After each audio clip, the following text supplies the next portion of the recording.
Hello बच्चों, कैसे हो?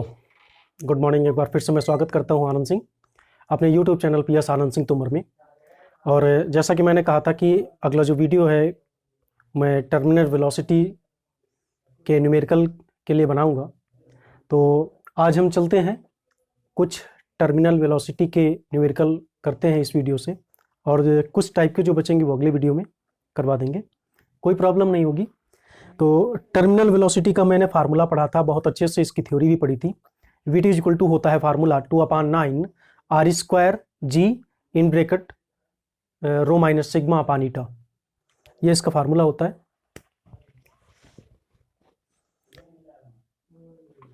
We T equal to 2/9 R square eta rho minus sigma into जी।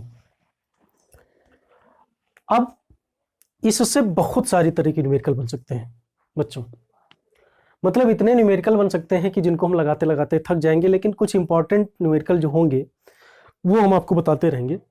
और इसमें सबसे बड़ा जो कंसेप्चुअल क्वेश्चंस आता है वो रेशियो पर आता है कि अलग अलग प्रकार का लिक्विड है या एक ही प्रकार का लिक्विड है, सेम टाइप्स ऑफ लिक्विड है, और उसमें स्फेरिकल ऑब्जेक्ट मूव कर रही है, तो दोनों स्फेरिकल ऑब्जेक्ट की टर्मिनल वेलोसिटी में क्या रेशियो होगा।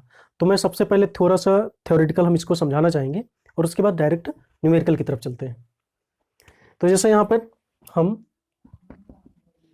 सेम टाइप ऑफ लिक्विड लेते हैं,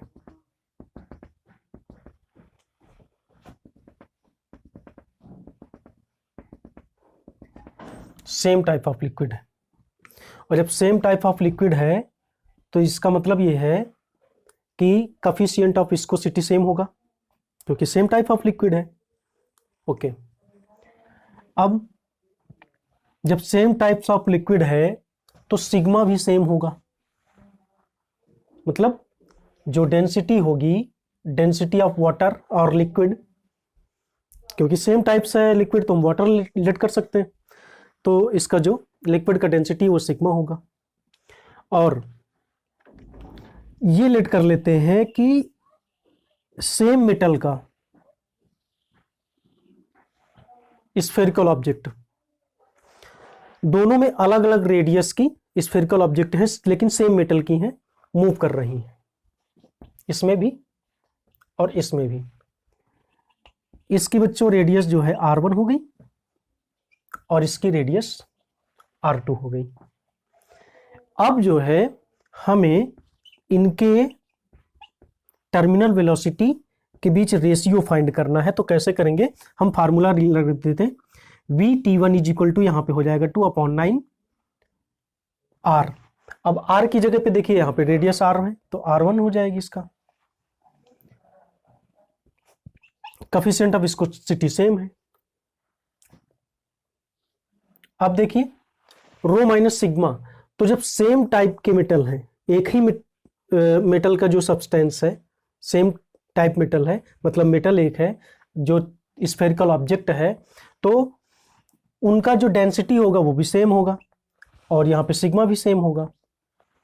ठीक है, तो ये V T one is equal to आ गया 2/9 R1 square upon eta rho minus sigma, और यहां से वी टी टू, मतलब इस ऑब्जेक्ट का जो टर्मिनल वेलोसिटी निकालेंगे तो वो कितना हो जाएगा 2/9 R2 square upon eta rho minus sigma, और यहां पर जी नहीं लगाया था तो जी लगा दीजिए, हो गया। अब दोनों के बीच रेशियो जब निकाल लेते हैं तो V T one upon V T two, तो देखिए 2/9 से 2/9 कट जाएगा, ईटा से ईटा कट जाएगा, रो माइनस सिग्मा से रो माइनस सिग्मा कट जाएगा, जी से जी कट जाएगा, बचेगा क्या R1 square minus R2 square. ये यहां पे आ गया V T one upon V T two is equal to R1 upon R2 का whole square. V T one ratio V T two is equal to R1 square ratio R2 square.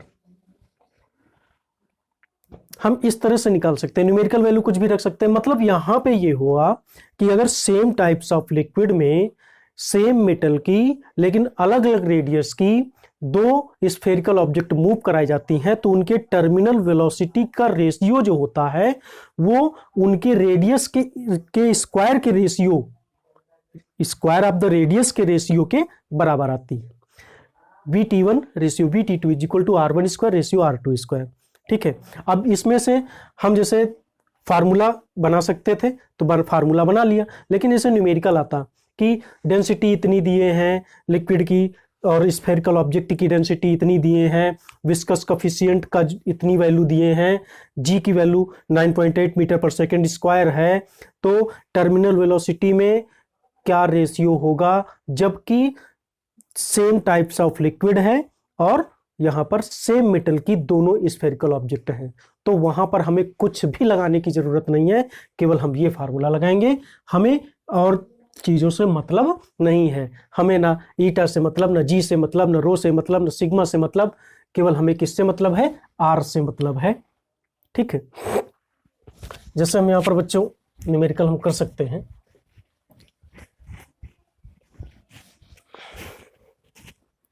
एक number का question आ सकता है,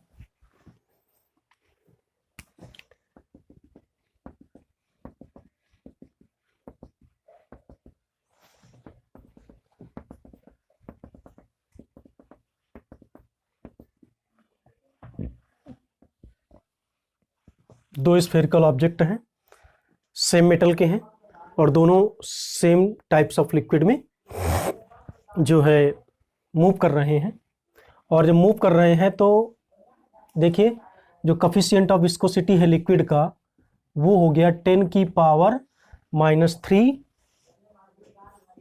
Newton second पर metre square. ठीक है, अब इसके बाद में हम इसका रेडियस, इसका जो रेडियस है पहली स्फेरिकल ऑब्जेक्ट का ये मान लेते हैं 1 सेंटीमीटर दिए, और दूसरे का रेडियस जो है 0.5 सेंटीमीटर दिए। कितना दिए, 0.5 सेंटीमीटर। इसका डेंसिटी रो दोनों सेम है तो दोनों का हो जाएगा, मान लेते हैं कि 5 × 10⁻³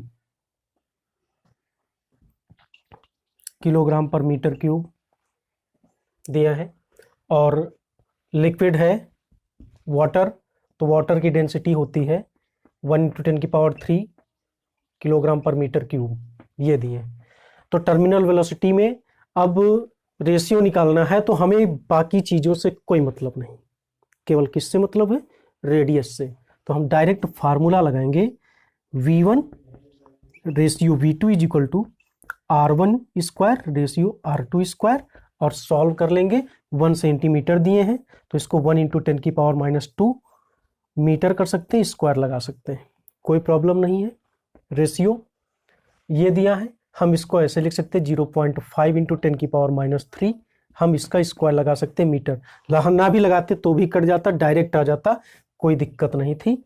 1/10⁻³ का स्क्वायर अपॉन में 0.5/10⁻², इसका भी स्क्वायर हो जाएगा, इसका भी स्क्वायर हो जाएगा, ये इससे कट गया तो ये आ गया। अब 1 का स्क्वायर 1 हो जाएगा और 0.5 का स्क्वायर करेंगे तो 5 का स्क्वायर 25 होता है, लेकिन पॉइंट लग जाएगा यहाँ पे। ठीक है, तो 1 रेशियो 0.25 हो गया। हम इसको अगर किससे 100 से मल्टीप्लाई भी कर दें तो 100 से जब मल्टीप्लाई करेंगे तो 100 हो जाएगा और यहाँ पे 25 आ जाएगा। अब इसको हम डिवाइड कर देते तो 4:1 आ जाएगा, 25 से डिवाइड कर दिया तो 4:1 का रेशियो आया टर्मिनल वेलोसिटी में।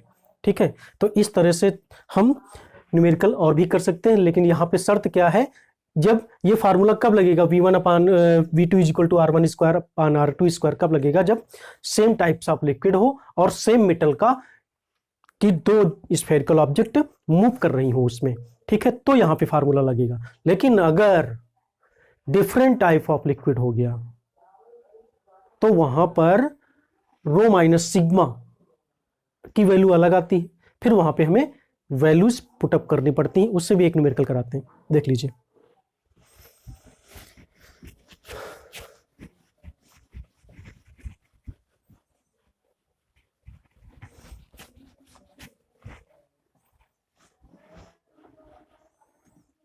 जैसे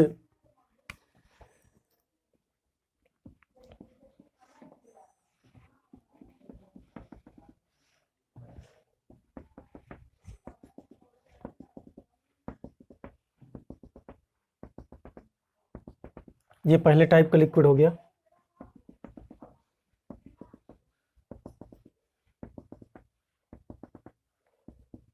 ये दूसरे टाइप का लिक्विड हो गया, और दोनों अलग अलग टाइप के लिक्विड हैं। इनमें सेम मेटल की लेकिन अलग अलग रेडियस की दो स्फेरिकल ऑब्जेक्ट है,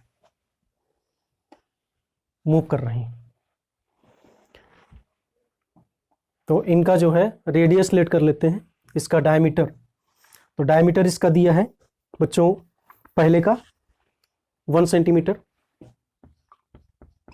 नोट कर लीजिए, और दूसरे का डायमीटर दिया है 0.5 सेंटीमीटर।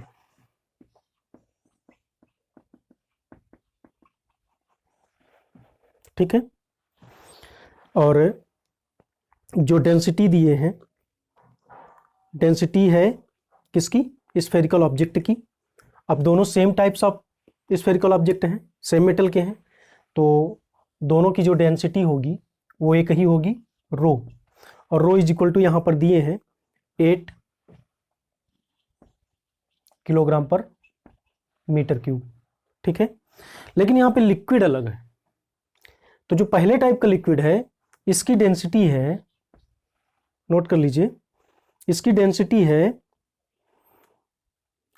0.8 किलोग्राम पर मीटर क्यूब, सिग्मा 1 0.8 किलोग्राम पर मीटर क्यूब। और दूसरा जो है लिक्विड, इसकी डेंसिटी सिग्मा 2, और सिग्मा 2 है यहां पर 1.6